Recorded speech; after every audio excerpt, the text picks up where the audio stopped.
Hello everybody and welcome back to the PSVR2 news on the channel. There's quite a bit to talk about, some things you may have heard of, some things you may have not, and I'm here to catch you all up, well, on all of it. Before we get into it, only 25% you are subscribed, please feel free to do so, and thank you to our patrons and YouTube members for being the supporters of the channel and getting this content straight to you each and every day. Now, before we tackle anything PSVR2 related, some of you who've been here since way before PSVR2 will know that I was a Battlefield channel before this whole thing kicked off. And I just wanted to clarify some stuff. Essentially, the new Battlefield game is coming out, and occasionally I will be covering it on the channel, you know, probably reacting to a trailer or two, and then when the game drops, making a video on it at launch and making a video on each update as they come out. Now the channel isn't going back to being a Battlefield channel. I found my home here in the PSVR2 community. The FPS space is incredibly isolating compared to VR, and I love what I do in VR here, but there will be a couple of videos talking about the new Battlefield game over the coming months and years, basically. The closest thing I can draw a comparison to is, say, Space Marine 2 or Helldivers 2. Whenever there's an update that really kind of catches my eye, I jump into those flat screen games and I make a video on them on the channel, and it's going to be the same for Battlefield.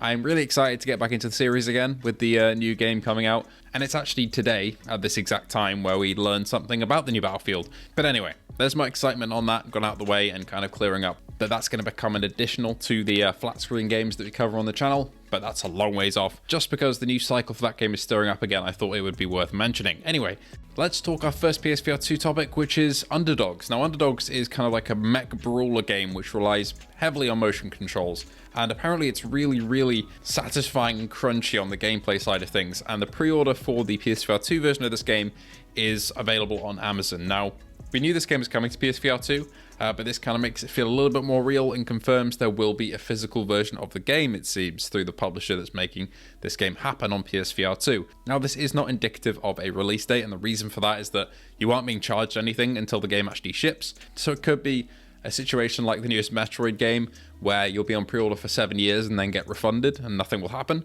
But it's cool that it's there, coming out in physical, and that's exciting. We also got the announcement for Crave coming to PSVR2. This is a spelunking kind of horror game with optional enemies. So I had a chat with the one of the devs behind this game, or somebody in the dev team over on Reddit, and they seem pretty passionate about this. A lot of work has clearly gone into this game. It looks pretty damn great, and I think the option to have enemies on or off, as I think there is one enemy type that will kind of stalk you around the caves, is a really good idea. So people who just want to hop in and do some spooky like spelunking stuff but don't want any enemies to kill them, they can turn enemies off, and people who want something like a more real horror and visceral challenge can turn enemies on and be spooked that way. So this looks really cool. Looking forward to it. Kind of came out of nowhere, and I think it's pinned for spring if I remember right.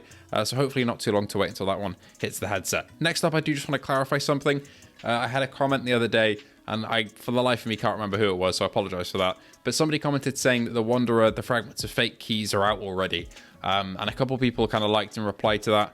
And I just wanted to check my sources before I said anything about that, because I haven't got a key yet. And I can confirm that, no, there are no keys, at least with PSVR2, I think. But there should be news on the game fairly soon, as Mighty Eyes did put out a public kind of key request form for people to come in and apply to get review keys. So I see where that notion has come from, but I'm pretty sure I can say nobody's got a key yet. So it's not that soon, but it should be pretty soon, at least that we hear something about it. Of course, Cyube VR came out in Japan for the first time. I honestly did not know this game hadn't come out in other regions, but for any players who watch the channel who are in Japan, I don't imagine there are any of you really. I've seen in the comments, mostly Americans and Europeans here. A couple Australians as well. Hello, Australian people. But yeah, anybody from Japan, you can now buy Cyube, this Minecraft-inspired building game that looks pretty damn stunning. The Ancient Dungeon multiplayer update is also coming out on the 6th. I spoke about this 2 days ago in the upcoming games list for February.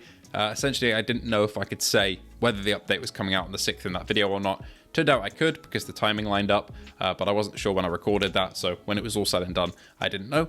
Now I do. It's the 6th, and we'll be covering it, I will say, probably on the 7th, if I can be speedy about it. So you guys will have content on it to see whether you want to try it out or not. The VR Games Showcase is also back. I was speaking to Jamie Feltham about this, who is one of the main organisers of the VR Games Showcase. The last one that we had, of course, unveiled all the flat to VR games, like Trombone Champ, like Flat Out, which is really cool to see. Who knows what's in store in the next one? I'm assuming they've lined up a ton of new games for us. Real excited for that. I should be here to live stream that on the channel. It'll either be on this channel, where we'll react to it like we did last time, or it'll be over on Without Parole if Brian cooks something up over there. But either way, I should be here to react to that, no matter when it is, so we'll see. If not, I'll let you guys know, but for all intents and purposes, yeah, that's going ahead. I wouldn't be surprised if we see a look at Hitman there as well. I feel like the Hitman devs did allude to something like that at some point, but it would kind of line up pretty well. Penultimately, I have to thank one of you guys actually, called Milch on Twitter, basically got in touch with me through DMs and sent a post by the Grimlord developers. Now, Grimlord is kind of like a Dark Souls VR game, a lot of boss fights, a lot of hard combat, and actually played this game back in, it's like alpha or beta, a long time ago. That video is on the channel, and I did really enjoy playing Grimlord. There wasn't that much to it when I played it back then, but it's been a couple years now. That was back before PSVR2 even came out, and I was doing a lot of PCVR stuff. But they confirmed that the PSVR2 version of the game is still in development, so hopefully that should come out some point this year. I think it is still toted for this year, so we'll see. But if you guys are really into your melee combat and kind of harder stuff, a bit like Legendary Tales has its harder fights, Grimlord is a lot of stuff like that, and it feels really polished in that game with a load of weapon variety and enemy variety, so that's going to be a big hit, I think, for those melee fans on PSVR2. Finally, we have kind of a bit of a rumor about the PSVR2 Sense controllers working with Apple Vision Pro. Now, a lot of people really want to buy a separate pair of Sense controllers, me included. For me, my use case would be in case my pair breaks, of course, but also I play on PCVR and on PSVR2, and to have two pairs of controllers would be ideal for me because the pairing process on PCVR isn't really that much of a hassle, but it does take a little bit of time, and then you have to repair your controllers back to your PlayStation and back and forth. Having a separate pair for each would be just a dream, and it looks like that may happen this summer with the release of a Vision OS 3 on Apple Vision Pro. It seems like to aid with gaming on that headset, they would roll out the controllers at Apple stores and you'd be able to buy them separately. Now, this is coming from Mark Gurman, who's got a really good track record with Apple and other companies in the tech space. He's a writer for Bloomberg, and I know some of the PSVR2 community don't have a very nice opinion of Bloomberg, and I kind of agree because they've done some kind of disingenuous articles in the past, but Mark Gurman's one of the good ones, so I do believe this. The real question being asked here, though, is what would the retail price be? Would it actually be what we expect retail would be, which would be maybe 80 to 100 pounds because of the two controllers being bottled in there, or would they have the Apple tax on them, as some people say, and it would push it up to maybe 150, 200 pounds or something ridiculous like that? I think one thing to consider is that we've got no baseline for how much these should cost. These have never gone on retail anywhere else. Sony's repair quote for them is kind of out there. It's not really indicative of a retail price, but I think the price will be fair at the Apple Store, and the reason why I think that is because Apple actually sell Sony controllers already. You can go pick up the DualSense for your MacBook, so you can play Resident Evil with the controller on the go. So they already have Sony products in there, and they're at normal retail price, so I imagine that the Sense controllers will be similar.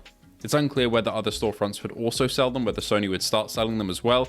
If so, that would make me even more confident that there will be a normal retail price at the Apple stores rather than something inflated, but we'll see. That's a really exciting prospect, but that apparently is coming in summer, is OS 3 for the Vision Pro, so we might have to wait a little bit longer. I would have loved this to be fast-tracked to spring, but if it is coming with the Vision Pro stuff, it's a little annoying that we have to wait for an update to a whole other platform to get a benefit for the PSVR 2, but we'll see. I know I said that was the last piece of news, but it did just occur to me the anniversary of the PSVR 2 is coming up. So over the next couple of weeks, there's a rumor for a state of play and of course the anniversary for the headset. So I imagine either on the state of play or on the anniversary, the state of play being rumored to be before Valentine's Day or around Valentine's Day. I wouldn't be surprised to see some new PSVR 2 announcements or games. So I'm excited for that. We'll see what happens. Anyway, thank you all so much for watching today. It's been a bit of a longer news video. Had to ramble about some things. Let me know what you think in the comments below, and I hope to see you all in the next one.